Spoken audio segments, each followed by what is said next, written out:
ما ربة البيت كلا دون ما عملي كما يقول دعاة السوء ربة البيت كلا دون ما عملي كما يقول دعاة السوء والخطل بل تصنع الجيلة والجيل تصلحه حتى يحقق ما نرجوه من أملي. وظيفة الأم أسمى من ممرضة كاشرة كم ترى في اليوم من رجل. الأم في البيت للأجيال صانعة في مصنع الدين والأخلاق والمثل وخارج البيت للأموال جامعة يبتزها كل بطال بلا خجل. شتان ما بين جيل العز تصنعه أم وأخرى على الأموال في عجل.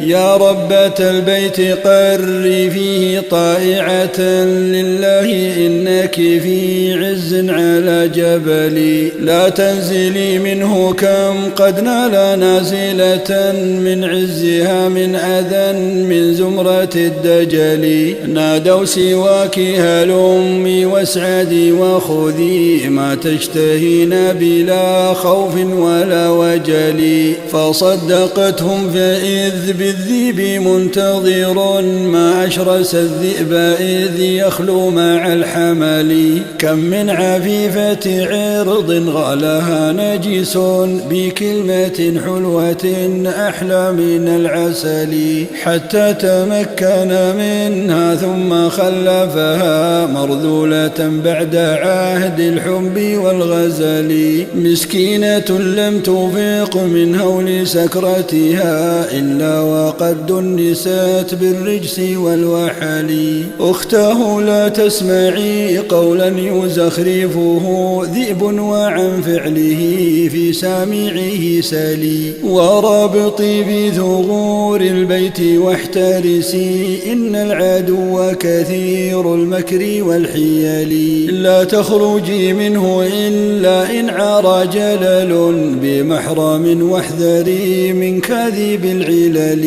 إن اضطررت لرزق أو لمصلحة ولم يكن لك من يكفيك في العمل لا تعملي في سوى حقل النساء ولا تخالطي غير ذات الدين للزلل. وحاذري من بنات الغرب إن لها نابا كحدتنا بالليث والجمل.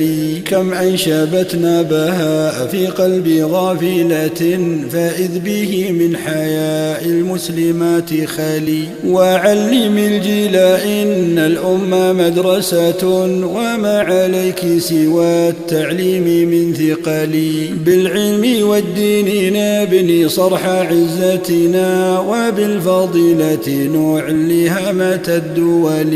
إن يصلح الجيل يصلح حال أمتنا وإن أضعناه لم نفلح ولم نصل.